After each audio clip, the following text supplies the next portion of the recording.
Inksentials, tattoos, lifestyle, culture, hosted by Primo. What's up, everyone? We're right here, Inksentials podcast. You already know, with my boy El Gordo, Michis El Gordo. What's up, my boy? ¿Cómo estás?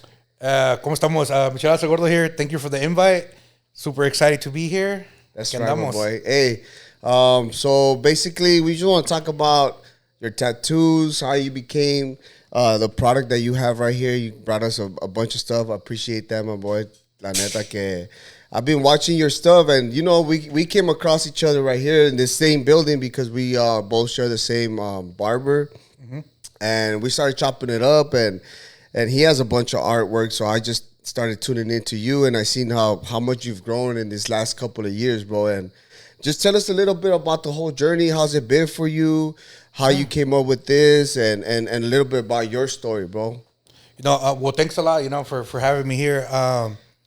The art came more later towards when I was able to afford it. You feel me? Right. Like, I feel like when at least me, like, you know, I was born and raised here in Riverside. So I think when we're, you know, going through some rough times in high school, middle school, I think that's all our goal, to get tatted, you know, like you're with the homies. So you're like, oh, I'm going to get blasted. I'm going to get this. I'm going to get that. And I went to a continuation high school where they call it, you know, like the bad of the bad. It's right here off of 14, right here. It's called Abraham Lincoln High School. I graduated from there, and I think it's always been the art, you know, like, you know, what gets la raza, I don't know, the culture, Chicanos, you know, like getting the cross, getting the hands printed, tatted, and I think that's where it honestly started to want to have some type of ink, you know, and real ink. Because I had ink before the legit ink. Okay. So my first tab was my mom's name. All right. That was probably like 13, 14. I don't remember. I was locked up in Mexico. No way. Wait, yeah. You were in jail in Mexico? Yeah, no, it was a rehab. Oh, rehab? It was a rehab. Okay. So I'm not sure if we want to jump into... Go ahead, bro. Just a little background on my story. A lot of people know me as Michis El Gordo. My name is Edgar Razo, and I was born and raised here in Riverside. I'm familiar with a lot of the barbers. You know, we have the same barber. I'm familiar with a lot of people you know, and I may know. But before the business, I could say I was a regular 5 to 9 person, you know. What kind of job you used to have back in those days? So... Before this, I was a substance abuse counselor. You know, I went to school. I have some college on me. You know, I have some degrees and some certificates, and I did a lot of... Está educado el compita, está educado, eh? Hey, that's right. A lot of people don't believe it. They're like, what? Wait, you? And I've always been a people's person. You know what I mean? And that's for sure. I did that for 8 years. I worked in the field of like therapy, like psychs, you know, psychiatrists and all that. All my coworkers were like, you know, doctors and stuff. I did that for about 8 years, and it was the same thing, you know, like dealing with people. It was a federal contract for federal inmates. So not inmates. I'm sorry. They were already out and released. And then parolees. Yeah, parolees and probation. We had state and feds, and you know, we dealt with high risk, you know, sex offenders and stuff like that. Damn. So we did that a lot, you know, like we did that kind of work, you know, like, you know, drug testing, substance abuse addiction, and about 8 years, I think. 8 years, man. Yeah. That was a good stretch right there. And you know, obviously, a lot of times people say, well, why addiction, why counselor or whatever. So I started at a really young age experiment with, like, you know, drugs and stuff like that. Right. Same. I feel like it's the same story, different scenario with a lot of people, you know, growing up in a single mom household. Okay.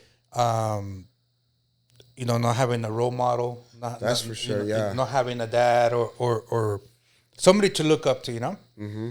So, you know, mom's always, you know, she has to do what she has to do to put the food on the table, and there was always like absences of that. Right. Being raised around in the 90s here in Riverside, it was tough. So growing up, you grew up in the neighborhood, man. Like where you wear the same clothes, your dirty clothes, and you think that's normal for you when you're experiencing, and so being in that type of situation in life, makes you make decisions that you're not aware of, if that makes sense. No, yeah. You become vulnerable to these decisions because you have nobody to lead you, and then you end up making the wrong choice, have to deal with all that trauma, but still at the same time you're outgrowing that phase. Yeah, right? and I think it's more trauma because now we're like adults. Now we see like, damn, that shit, that wasn't normal, you feel Of me? course, like, of course. that wasn't right, like, Right. So you kind of start seeing what it was, and it was like, damn, I had a fucked up childhood, in the sense of like, experienced, seeing experiences, seeing scenarios with, addiction, drugs, murders, and stuff like that. Growing up in the neighborhood, In the hood, that's all you seen. Yeah, and my mom, we were always struggling, so we always moved from neighborhoods to neighborhoods. We're always different apartments, go here, go there. So we were always like, all over the place. So growing up, like I say, early age, you start de vago. You have to grow fast. Grow up fast, and you don't have no sense of que te digan qué hacer, like, okay, like, No tienes freno, compa. no, and like we were like always at the park, like we're always like going out, and there was no schedules, there was no nothing, I didn't learn how to read till like I was maybe like in second grade or so. It was bad, the experience. Damn.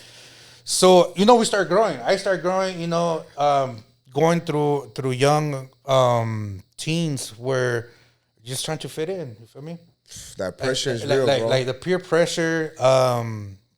You want people to like you because obviously you're growing up without any like attention, acceptance. Yeah, acceptance, and you have all these self-esteem issues, all these problems, and I still remember it was middle school, right here in Uni. It's University Heights Middle School. It's here in Riverside también, and I remember it was like lunchtime. I think it was like second period lunch, and somebody had, damn, I get the chills start talking about it, Yeah, what's up? They had drugs. They had a pipe. They had a crystal meth pipe, and I think I was like 11 and a half, bro. Like 11 and a half, 12, and just me trying to be cool, like, yeah, I do drugs. Yeah, what's up? Like chingón, según yo, And because I had the experience of seeing people using drugs and growing up, and you're already growing up exposed, in that environment. Yeah, exposed to whatever bad was, Right.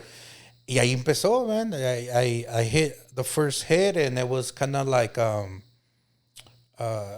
the time it was my answers to all my problems. It was the answer to everything that as a kid. That escape, boom. The escape, and from there it just kind of like just took off.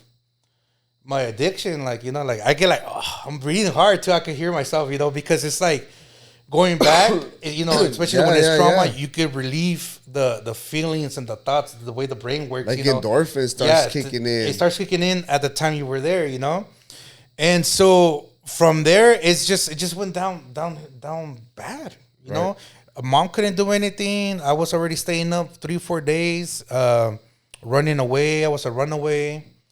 I was expelled. I was suspended. I got expelled for terrorist threats. Like I was just a bad person, man. In a bad place, bro. You were in a bad place, bro. So just I started hanging out with older cats. Here I am, 12, 13, hanging out with like older people, 30, 40s, and I'm young. And I've always had a beard like since I was young. So like I don't know if that was something that played for me being able to hang out with older people, and but either way, it went down south from there. You know, get into trouble. My mom had to withdraw me from the courts so she can be like reliable if I did something wrong, Right. or she can't get in trouble. So she withdraw me, and that was the beginning of my addiction. Pasó mucho tiempo, and I was already losing it. Like I was already in the streets, like talking to myself. Like I was like quedando arriba, you know. Like I was. And I'm not afraid to, share this, Bro, because I know a lot thank of. you for sharing that, bro. Honestly, because people gotta hear it, bro. They gotta Yeah, a hear lot it. of times people like I don't care what people say. To be honest, I learned I learned years later. Like, don't worry about what people say.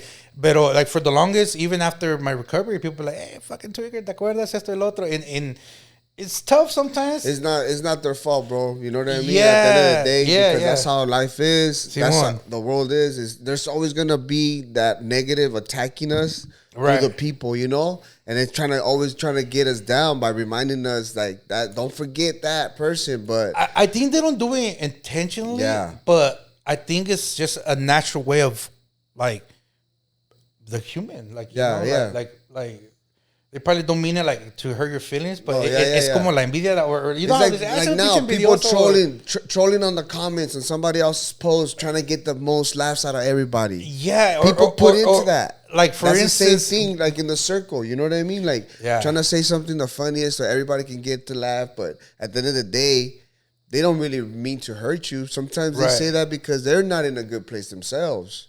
Yeah, so it's their way subconsciously to not feel so bad of your success. If that was like to now, you know what I mean? Right. And at the end of the day, I always I see it to me in my life. Like I get it, and then in that moment, sometimes I pray for them or even for myself, because you never know what energies are being manifested that you don't see, But going back to what you're saying, like, yeah, man, like people are always gonna try to remind you who you were. Right. Yeah, because I was bad, man. I was in the streets, man. Like talking to myself. I was fucking smoked out, Bro, that's At freaking 12 to 13 years old. I didn't even smoke marijuana. I just straight went and got my master's degree on meth, That's like heavy. it was That's crazy. a heavy ass drug too. At such a young mind, being exposed to all of those stuff, Yeah, like those energies, bro, like it's crazy. So I start hanging out with older cats. They start. These people are just doing heavy crime.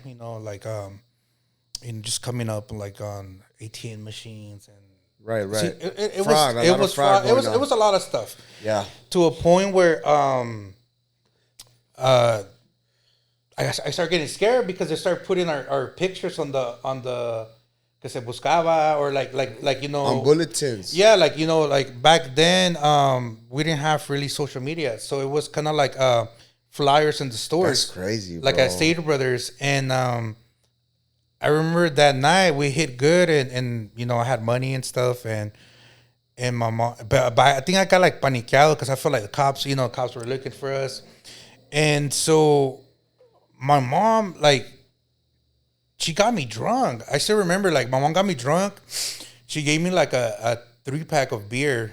Me puso pedo. It's like, hey, ¿quieres irte a Mexico? And I was all smoked out. I was like, yeah, I'm gonna go see my sister that I've never seen. I went to Walmart and I bought a whole bunch of clothes for her baby. Like it was something like I was ready, And sure enough, I was already exhausted. I think I was like 13 and a half by then. I already had a lot of years of addiction and stuff. And she got me drunk. Me subió al Correcaminos. I don't know if you ever Right, like a van? like a van. Right? El Correcaminos, the road runners. Yeah. And she took me. I went to TJ. And I was underage, man. Like I was drunk. She had bought me tickets, my flight ticket. And we went to TJ. And de allí le dijo un señor, hey, te encargo a este muchacho que se mete al aeropuerto. And sure enough, man, fucking the next day, I don't remember, man. I woke up in El Rancho.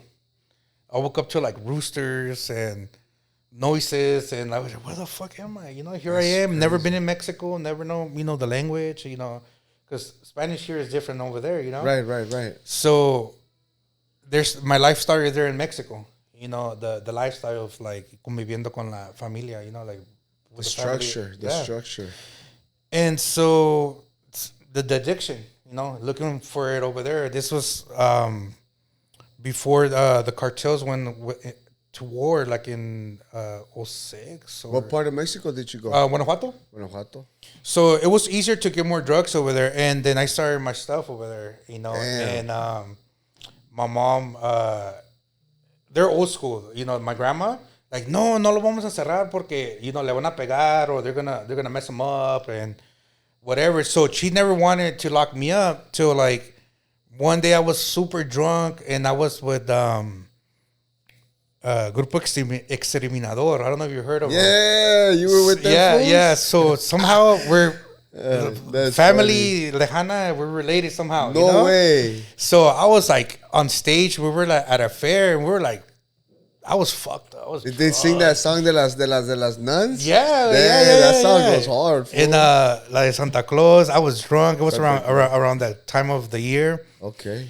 And I came back to a rancho, and I told my grandma, I was like, abuelita, like, do my maleta because we're going to Mexico. I'm going on tour. Like, my love of music's always been there since I could remember.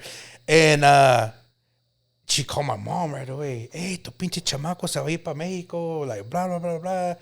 Fool, my mom was all like, fucking lock the motherfucker up. Like, I was crazy. Yeah. I was on takeoff to Mexico with people that I didn't know. Right. And we were going to go to Mexico City from Guanajuato. And, man, ese día, güey, I think it was like 4 a.m. I was laying down. I was sleeping. And it cracks me up now because I see the whole trending of the patrulla espiritual. Uh-huh. You see how that's trending on TikTok? O que el tazo dorado y que somos la patrulla espiritual. Like, they're picking up the homeless and TJ, you okay. On TikTok, I haven't seen that yet. Okay, so it's something. It's trending, Right. And I was like, shit, that's been since I could remember.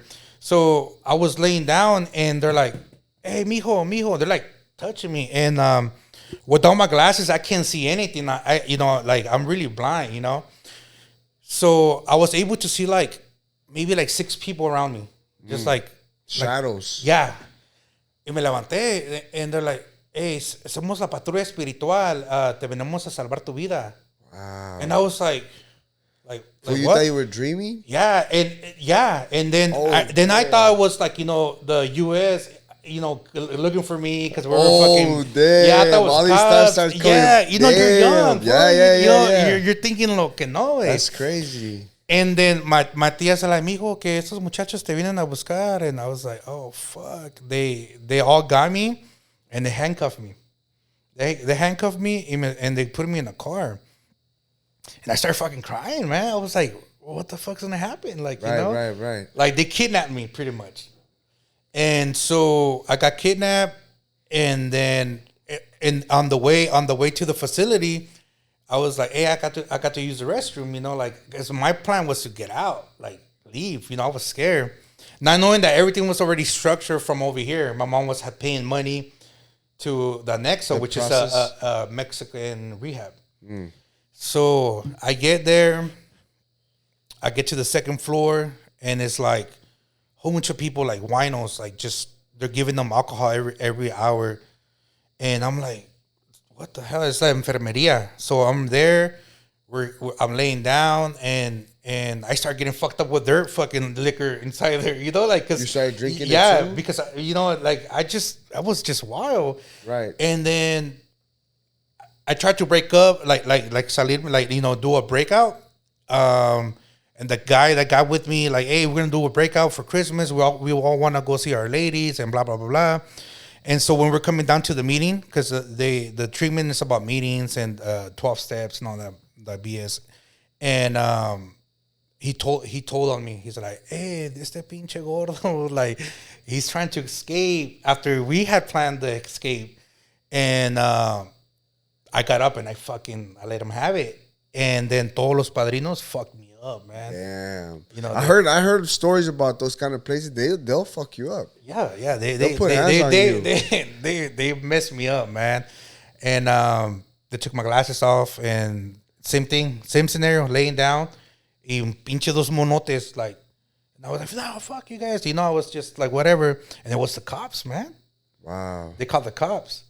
And they fucking took me to jail, like to the actual jail where, like, you know, you go where they take you, you know, like actual jail, like nasty ass jail. Where you're at, like it's a big city. Yeah, wait, so it was me. Yeah, it was a big city. Me and the other guy, we were there, and I thought it was cool. You know, I'm a kid. I was like, fuck yeah. We're in the back of Thug life, huh? we're lock me up, throw the key away type of shit.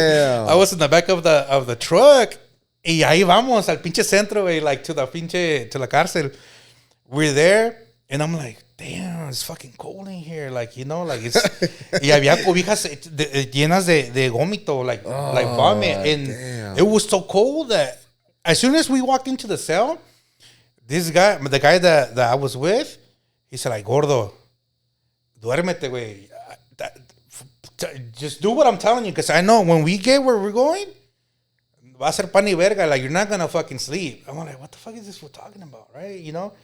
And he's like, es que los van a mandar a Michoacán. So I guess in Michoacán, there's like los anexos fuera de serie. Like, they're like really torture, like fucking rehabs. So as soon as we get in there, that was sleeping. Like, he's trying to sleep because he knows as soon as he gets there, it's gonna be like boot camp. Yeah, boot camp, like beyond boot camp. And the next day, another facility picked me up, and I went to another. I think I went to Leon, and he went to the spot that he was going. Damn. And then I started my life there. 15 years old. I'm already 15 by this time, and I'm already living the experience of nothing but older man. You know, like I'm still young. You know, I didn't have. I'm still like, you know, I'm going through withdrawals. I'm going through the reality of me being in Mexico. You know, I should be in freaking 9th grade in high school, at North High School. You know, I should be like, you know, like staying up, playing video games, but no, I'm in rehab in Mexico, fucking who knows where. Right. I get there, no way. Llego, fool, they fucking, like, they stripped my pants down. I'm like, fuck, this fools are gonna fucking rape me or something. Damn. I was like fucking paranoid. Me quitaron los pantalones, they took my shoes. They gave me like basketball shorts and sandals. And they cut my hair, boom, bald. And they just they fucking broke, they broke me when I got there. They're like, hey, aquí se cuelgan los huevos en la puerta. Y ya cuando estás listo para salir, recoges tus huevos y te los pones. I was like, fuck. Like, it was crazy. So here I am, going through another treatment, and it's just bad. You know, like verbal abuse, pinche perro, like, you know, just like bad words, you know, destroying like just destroying abuse, your morality, spitting at you. It was like 60 guys. It was 60 guys in the whole facility. Se dormían como 6 en una cama. You know, it was bad. The experience, you know, I had to wash dishes, you know, like 60 tazas, like 5 times a day. Damn. And it was it made me who I am, bro. Honestly, like that, those experiences made me like, I didn't have no other option. You feel me? Right. To get with the program, because I didn't have no visitation. I didn't have no nothing. On Sundays, the family used to come in and see their people. And pues yo me quedaba arriba, güey.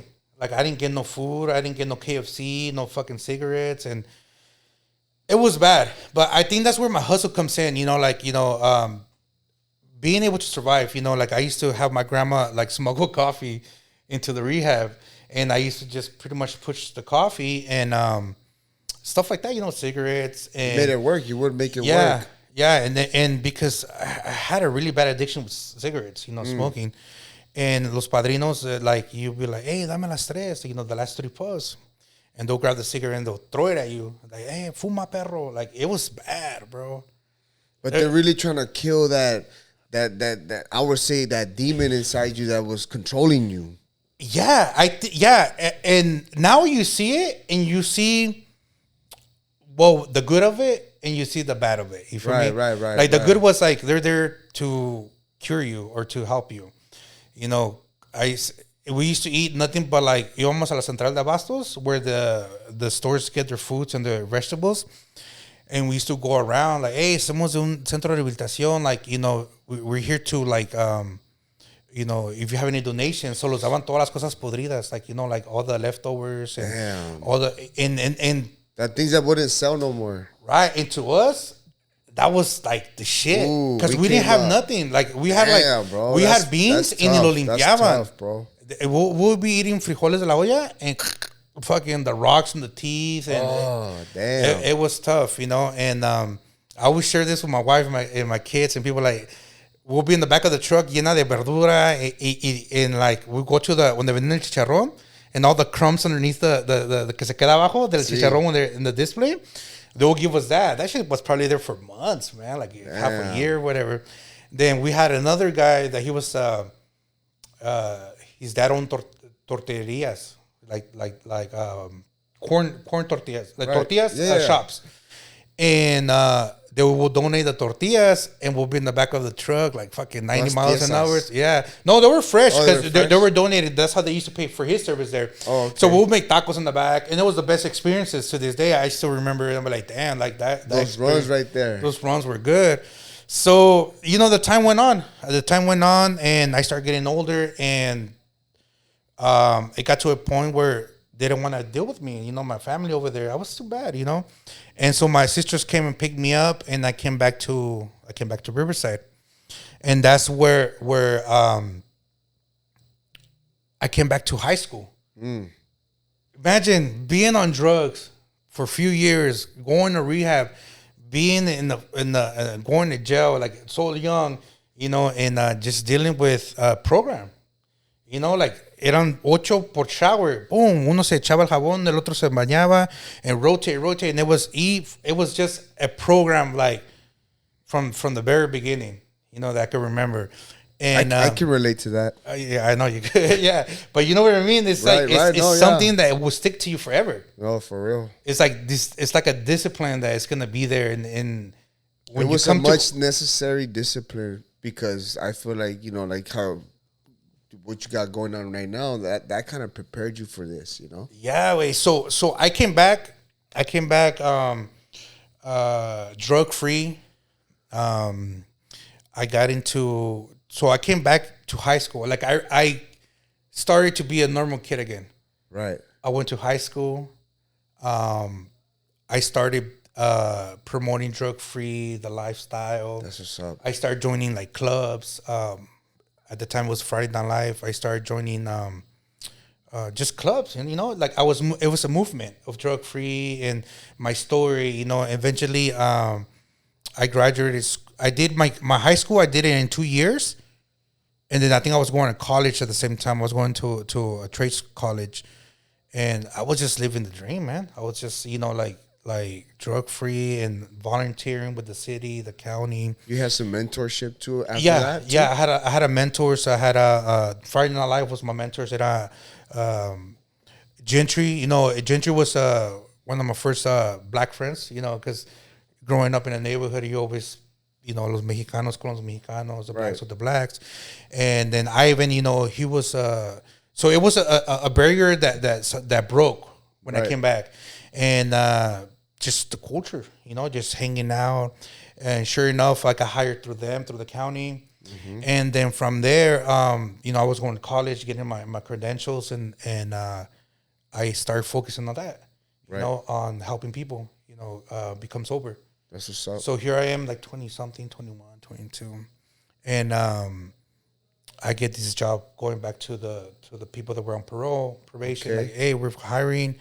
We're looking for a substance abuse counselor to do addiction treatment and also, drug test guys and whatever. And so I did that for 8 years. And I thought I had everything, man. I was getting paid $25 an hour back in 2013. That's good money. 2012, that's pretty good money back then. Especially coming from where you came from and to be able to have that. So I think, everybody knew me as the fuck up. El hijo de Doña Emma que vale verga. Like the one que envicia a todos. Like everybody knew that was me. Yeah. So a lot of people don't really know the story I'm telling you now. That, I was a counselor. Like, because a lot of people say, man, hasta que te saliste de las drogas. I'd be like, fool, I've been out of drugs, I've been like that. And that's when it goes back. A lot of people didn't know I was into that. For about 8-9 years, I did treatment. Like I help people get out of drugs. You got the experience for sure. Yeah, and then what happened was that I was doing really like I wasn't taking care of myself mentally. I was dealing with so many like people like problems, and I had people that commit suicide. Like I had a lot of shit on my plate to a point where like I just felt like everything was just closing on me. And that's the thing that a lot of people don't realize, that I see it a lot too, is where we get so caught up in trying to helping people, and just us pouring out our energy on them, and then who's pouring it into you? Who's helping you? Who's mentoring you? And nobody is. The reality of it is you gotta take care of yourself. And sometimes bro. Sometimes la neta, like I don't think you see it. Yeah. Like you don't feel it. Yeah, till either it's too late. So my wife got pregnant. Here I am, like, at the time we were living with with my mom. She kicked us out, and it was just living from zero, to eventually I got, a house I was renting. I had, just normal life for about 8-9 years, and it catched up to me. I relapsed. I started drinking again. You relapsed. Okay. Yeah, I started drinking, and this is after your first child. Yeah, between fighting with being a dad now. So what make you go back to that? Like what was going on right there in that time? So at the time, it was the pressure of working. I was working from 4 a.m. and from 4 a.m. going all the way to 9-10 o'clock at night. That was Monday to Friday. On the weekends, I was just drinking. Like I was depressed, man. I fell into a depression where like I didn't know I was depressed, and dealing with a lot of caseloads. I think I had like 60 clients at the time, and I wasn't getting help myself. Yeah. So I started getting depressed. I started drinking. Fucking next thing you know, you're back at your old ways, and so with that comes a lot of destruction. Bad things te empiezan a pasar. Car breaks down, you can't meet bills, and to a point where like, I don't know, God took everything from me, man. Like he took everything to a point where I couldn't pay rent no more. I couldn't, I think I was with no plates, no insurance for like 2 years.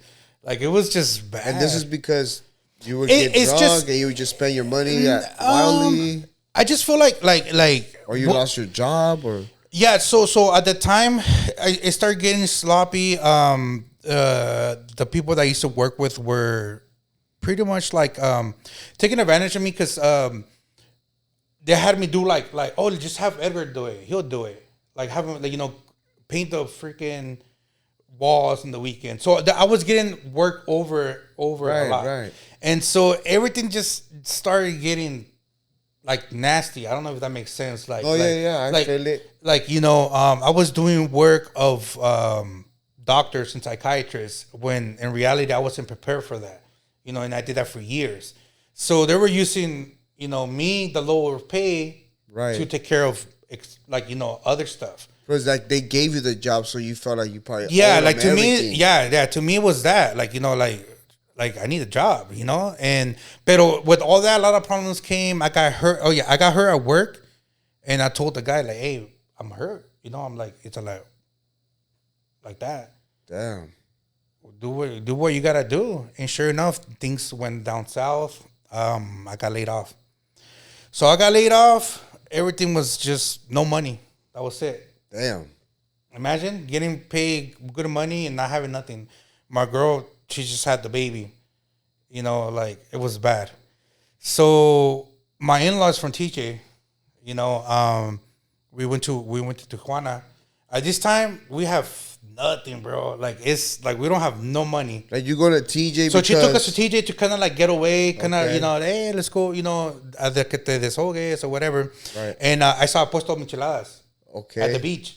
Okay. And I kind of looked at it, and I saw myself like I bought the michelada, I drank it, It's crazy. My girl still has this picture.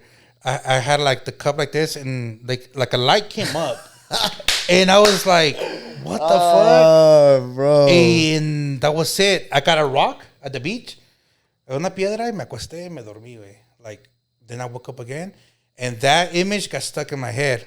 And from there, we came back.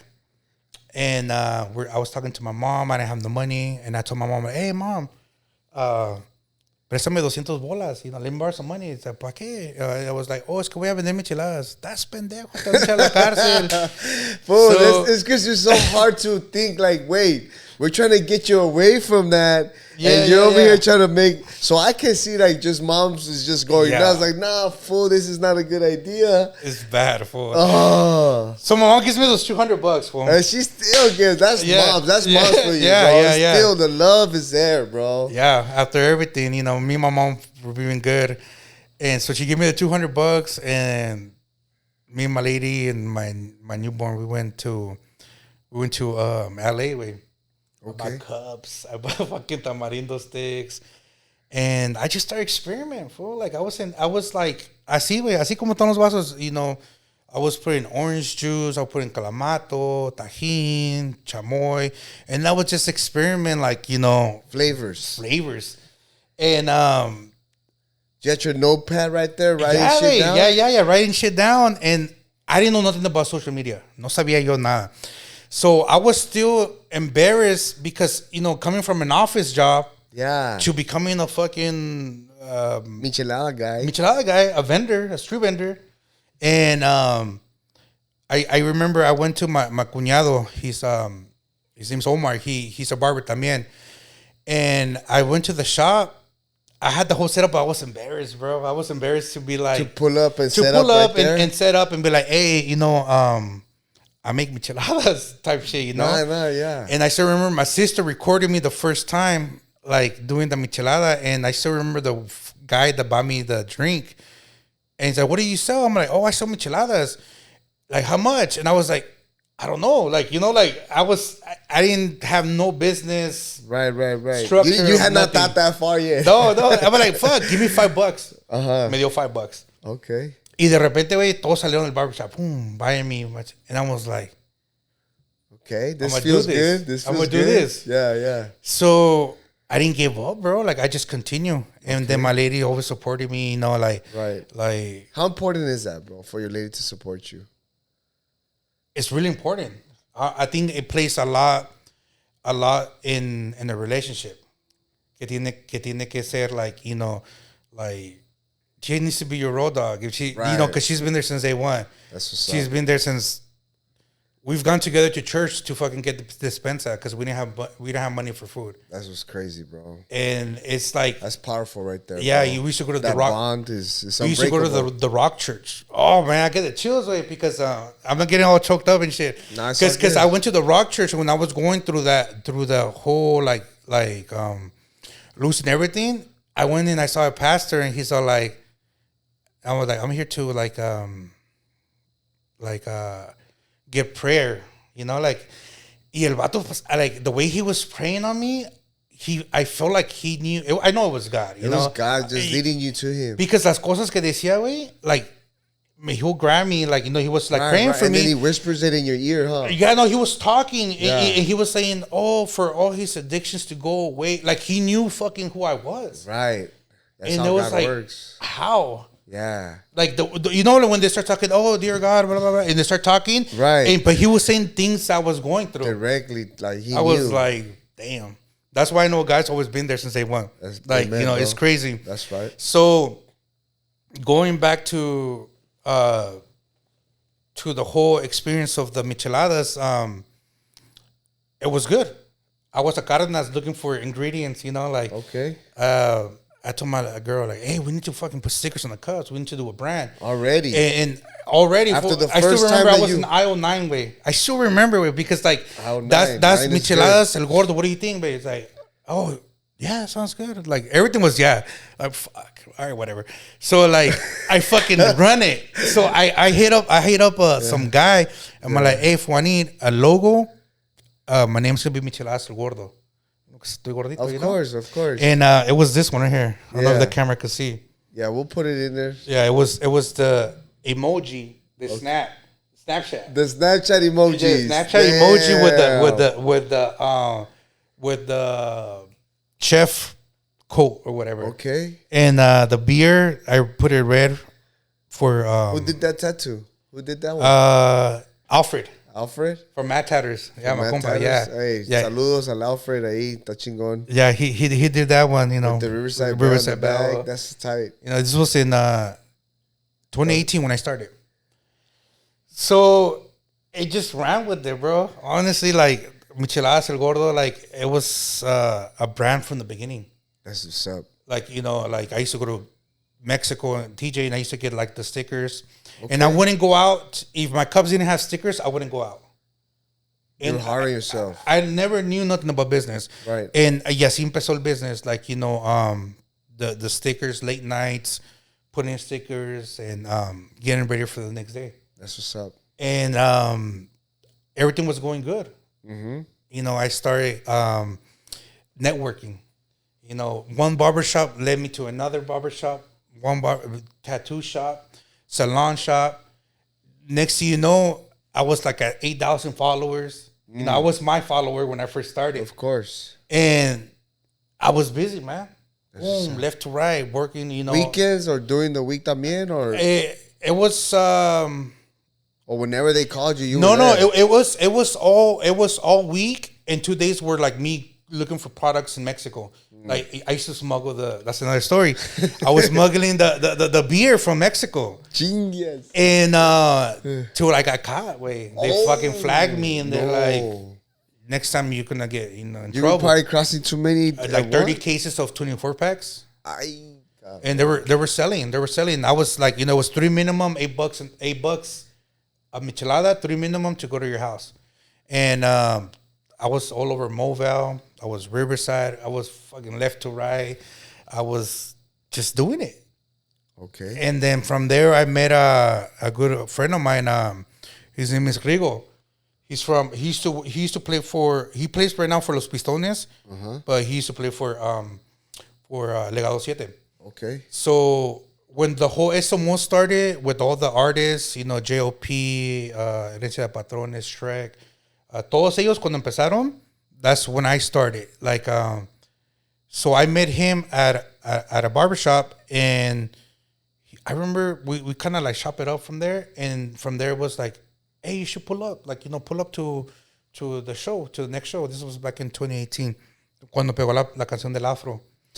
And so from there, it just went like, you know, the first SMO, it was viral, you know, those concerts. Right. And, you know, he looked out for me. You know, he hooked me up. He gave me passes, and I went into the Toro Guapo. Mm-hmm. It was Guapo back then. Now it's Toro Guapo. Right. So I pulled up in the truck. How much time we have, man? I could be talking for days. No, keep going, bro. So I pull up to the venue, and through the back where the artistas were going, man, it was like a dream come true. You know, like I used to get drunk to all these artists. You know, to Los Pistones. You're starstruck right there. Yeah, I was like, it was something that I wasn't able to believe or whatever. So boom, we go to backstage, and we're VIP, and everybody's in the back. JOP's hanging out. You know, they're talking to me like we're cool. Like I said, I've always been a people's person. Right. I'm shopping out with everybody. I'm not, you know, like extra or groupie. You know, like picture, you know, whatever. Yeah. So from there, it kind of started a relationship with everybody from Rancho Humilde. Damn. In the beginning, when it went down, you got locked in with them. Yeah, I got locked in, and it went kind of like, you know, word of mouth. You know, like became like known in the IE. Like, oh, ¿te acuerdas cuando estaba el de la guitarra? Like, oh, the fool's with the la guitarra. He's with Fuerza Regida. He's with this, and it just kind of became like how, you know, because back then it's, you know, it's doable. Pero back then I think one of the first ones that used to post everything like on Instagram, like, oh, I'm here with Legado 7, and of course, and then I became really friends with them, with the whole band. And to a point where like I was already going like, you know, like I used to chase them like in tours and go to like to events. Sick. And I opened my doors like that. You know, and that's when social media and Instagram kind of took off. And that's a big investment for you to take your time and do all of that and travel wherever they were. Yeah, because you know it's all money. A lot of times people don't know. They think like to this day like, hey, do you have a hookup for tickets? I'm like, no, fool. Like I pay, like I pay for everything. Like a lot of times people be hitting me up like, hey, you think you could give me tickets for the Toyota, for JOP, or for whatever? I'm like, no, like. And the same day they ask for them, the day of the show they ask for them. Yeah, and it's like, you know, a lot of the artists they don't have tickets. They don't have tickets to give out. That's a whole different thing. And a lot of times people think like, oh, because you know them, like, oh, they're gonna give you tickets. Like, no, they just come through, like, you know. Yeah. Anyways, so going back to that, the social media, Instagram started blowing up. You know, that's when I met Jenny 69 también. And big shout out to Jenny 69. Yeah, big shout out to yeah, Jenny. she put me on the map. You know, like when we first started. That's, you know, I went from like 8,000 followers to like I think like 20,000 like from overnight, and it just blew up. Then COVID hit. COVID hit, and we were all locked up. Damn, 24 lockdown. And yep, and I think it was 2020 now by then. And it was the best year of my life. That one, yeah, because going back to where I was, you know, selling in the barbershops, winter came, so ya la gente no quería comprar micheladas. Like, you know, winter came, and dude, I had no Christmas. Like my whole, like, you know, when I say I started from the bottom, for 2-3 years I didn't have no Christmas, I didn't have no Thanksgiving, no 4th of July, because I was over there trying to make $8 of a michelada. Thanksgiving Day. Fucking lloviendo, me trying to sell fucking a drink. Like, it was crazy. And but I'm so thankful for that, you know, because a lot of the times when there's holidays, people come in from other states and they're like, hey, we want the Gordo micheladas, we want to try them. Right. So there I am, like, you know, at freaking 40 degrees, and I've always wear shorts. Break or what? No, go ahead. Yeah. Okay, I always wear shorts, you know, lluvia, like that's it was, true. Fool, you always wear. Fool, let me find out you cut your jeans and you cut them right there like that. Nah, fool, this is how they sell them. True religion. Nah, just kidding. Sponsor fool. me. That's right. Hey, sponsor my boy. Come on. So, fool, it's just I'm short, way. Nah, you're good. You're good. You know, like. All right, you got some nice calves, fool. You trying to show off the calves? Hey, let's clear it up. Because I'm kind of short, but you know, like. Size 32 long wise, it's always usually 32 or 34. Yeah. They're not gonna make size 29s by. Yeah, exactly. So, anyways, así pasó, and then I came back to again not being able to pay. So, boom, I lost everything. You know, the investment. You mean? When I was in the street selling micheladas, the winter came. There was no sales. So COVID hit, winter came. You ain't got no sales because everything's cold. Nobody wants micheladas. Right. This was a few months before COVID. Okay. Sorry, going back. And then so we had to let go of the place, you know, where I was, and then we moved into my in-laws. To my suegras. You mean your spot where you're staying at? Okay. Yeah. So because there was no sales, it was cold. Nobody wants fucking a michelada like in December. Yeah. And we went to like a 10 by 10. Nobody really knows this. So for 2020 when COVID hit, it was me, my wife, my 2 kids, my 2 dogs, in one room, like in like little 10 by 8. 1 year, it broke me to be where I'm at. So I used to get up at 5 a.m, and I didn't come home till like 11 or 12 at night. Every single day, Monday through Sunday. So I started selling my product like wholesale. Like I met a co-packer, and we started good. We started making products. And, you know, a co-packer is a person that has like a facility that does products like this. Okay. And because, you know, I was already known. You know, people know, oh, el Gordo con los artistas. And so like people wanted to work with me. Right. So they were offering me services like, hey, we could do this like at a bigger scale. That's what's up. So I got with this guy, and we started good. And like any other fucking business partner, you know, like te va bien, and you start getting greedy. Yeah, and then I kind of like got like he started focusing on other things, and to me, I'm a type of person. If I'm not being able to work with you, I move on to the next. Like boom, I move on. Right. Like no questions asked. Thank you very much, and I'm out. And so, but the whole year was the dips. I was selling the tamarindo dips. So I was going to stores, boom, left to right, going to stores, and like a lot of the times people were like, like they were assholes. Nah, fuck that. No, get out. Like los indios and of course, and people that other cultures. And like, then that product was just starting off to kick too, so it's not like it was So it was hot because that I was one of the first ones that had it there. Jenny had made a like a video on YouTube, and I think it was like almost 1 million views or something with your product. With my product. Damn. So like it was just like. That's what's up. It was just out there, and then I started getting wholesale, big volume, and I started going to stores. So in 2020, I was all over the liquor stores market. I had to be in the LA, Anaheim, San Bernardino, Redlands, all at the same time at once. I couldn't.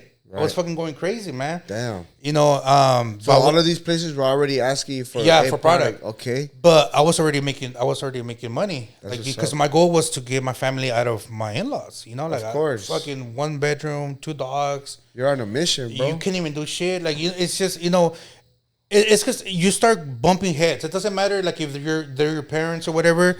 Siempre va a haber como discomfort. Course, my kids are messy. It's just my goal was to get them out. So so that happened, and then so I'm up and down, and I met a guy. He's my partner now. His name is Mark from Blue Magic Distribution, and I met another girl named Tanya. They're the ones I always tag. I don't know if you on Instagram. I always tag Tanya.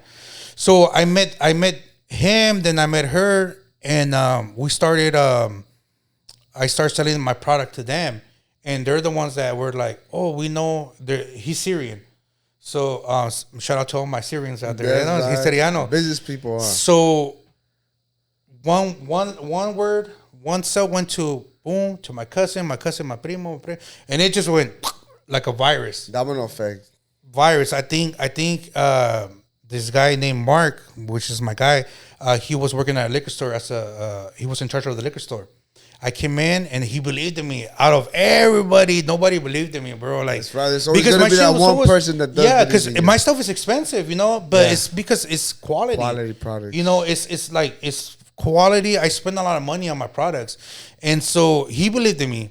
And sure enough, I was having problems with the person I was saying, and he's the one that told me, "How come you don't do it yourself?" Damn, that wording right there. You're like, Yeah, güey, eso así fue.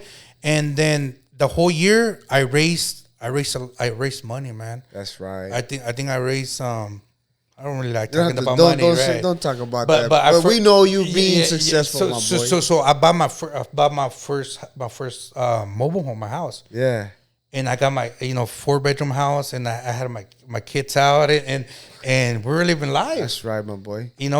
Car. We're and this all came from that idea from you being right there at the beach. Oh yeah, looking at the cup, bro. And I started. I rented a garage. Like a shed, like a building. It had nothing, no restroom, no nada. It was just an empty old building. And so I started working. I had to work. People wanted product. People wanted everything. And so I started building the place. I started putting the sink. I started putting what I needed to get it running. Right. I didn't even have running water, put it that way. Okay. But we had to work. How to make it happen. Right. So, one thing led to another. I started, packing and doing the product. And sure enough, the haters, they called the health department, the county. Damn. They came. They were cool as hell, man. Whoever called them it was like a blessing. Right. The county came. They're like, "Oh, what's up, better? Do this here, build me this, and then we'll get you permitted." Yeah. And from there, it was just like like a dream come true. I got permitted, and one thing led to another. Then I got permitted through the state of California as well. That's right. So then we just started just growing. The Man. sky was the limit, and ever since then it's been like that.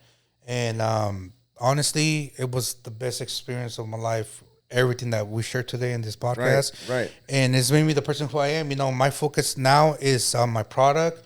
Giving the best product out there. Using good ingredients. Just giving quality work. Doing your homework on what you're gonna Yeah. produce and making sure, like you said, it's quality over quantity. Exactly. And just talking about products, how many products do you have out already? So we have about 20 plus products, flavors of candy. We have michelada cups. We have pickle kits. We have rim dips. We have, like I said, we have the pickle kits. We have sour strips. We have a line of everything. Pretty much. I'll get up in the middle of the night and I think about an idea and like write it down. Do you do like the candy? Like, have you seen the movie, the Flaming Hot movie? Where Oh, they give it to the kids. You give it to your kids, Yeah. bro. To give Give it to my kids. like, hey, taste this. How's it taste? Even on certain candies, my kid's name is somewhere in there. I'll show you that in That's a bit. right. We'll take a look. But at that. I ideas come, I write it down, and it's just a risk. My whole business is about risk. Right. I've lost thousands of dollars in products that didn't work out, but I'm not afraid to do the risk. To take the risk. And always have your feet on the ground. Right. And every day you're learning. The minute that you say you know everything, you don't. It's scary, huh? To say something like that. So staying focused, stay in your lane, and believe in yourself. Más que nada, believe in yourself, and you choose how to live.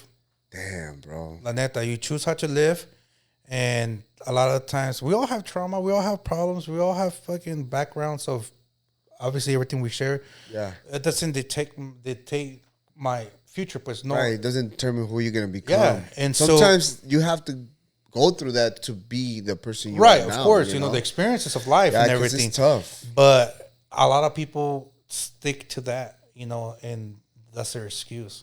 Right. So don't be afraid. My thing is, tell my guys and my people, don't be afraid to go out there and do it. That's right, man. And you're the perfect example. At least for me, I always see what you're doing, and I see how you continue to keep moving forward, and then it's an inspiration for me to see that.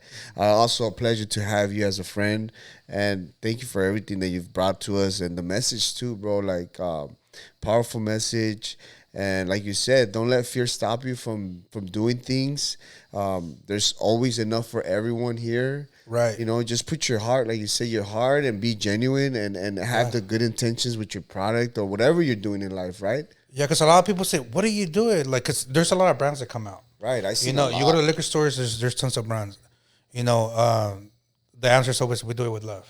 Amen. Like we do it with love, and That's right. we care about our products and our line, and always Like I see focus. that how you say that you do it with love, because honestly, like creating this is what has been therapeutic for you as well, Yeah, right? of course. So it's like your love being back to you. You know what I mean? Like I see that, bro. And not being afraid of nothing, bro. Like honestly, like I've gone through hell back and forth, and us, like los mexicanos, hay a veces que los ponen para abajo, like, oh, no se puede, you can't do that. And dude, we're like a legit business, like we have insurances, we have something that I never thought we'll do. Exactly. We have it now. It's crazy because growing up, we're taught to be afraid of this, but we're not taught to be afraid of the things that are really harmful to us. Right. Like all of that, we're so quick to say yes to that. Hey, que vamos pa' acá, echar party. Vamos.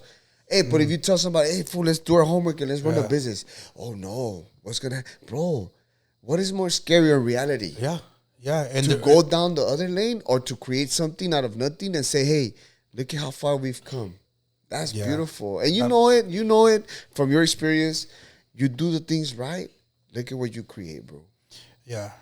They say don't chase the money. The money will chase you. That's right. Bro. Honestly, just for the last words right now to end this, what's your message, bro, to anybody that's trying to make something or that's going through something? What's your message to them, bro?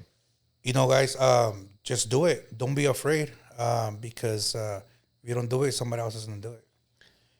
And just believe in yourself, focus on yourself. Don't focus of what other brands or other people are doing. Focus on yourself and God first. God first. Yeah. All right, bro. Thank you once again, Thank you, bro. man. Appreciate you, bro. Having me. We're gonna have a part 2 for sure, bro, because there's still man. a lot more to talk about. There's a lot to talk about. And I appreciate it, bro, for you sharing it, man. But for sure, man, I already know. Subscribe to the channel. Follow my boy, Michis and Gordo, for all his products. Take a look for all his products. They're gonna be in every store, bro. 2025 to take over, right? To be like all Coke. right, man. Hell yeah. Peace out. Inksentials. Tattoos, lifestyle, culture.